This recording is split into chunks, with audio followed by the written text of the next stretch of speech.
Isomo ryo mu gitabo cya mbere cy'Abami.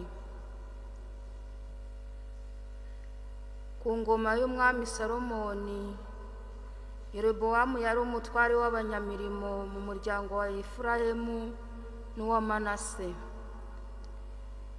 Igihe Yerobowamu yari avuye i Yeruzalemu, umuhanuzi Ahiya w'i Silo yamusanze mu nzira. Bombi bari bonyine ku gasozi, Ahiya yiteye igishura gishya.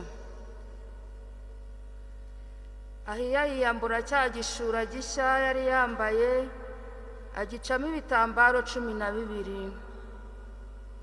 Hanyuma abwira Yerobowamu ati, fata ibitambaro 10, kuko Uhoraho Imana ya Isiraheli yavuze ati, dore ngiye kunyaga Salomoni ubwami, mbuguhemo imiryango 10, n'umuryango umwe azasigarana.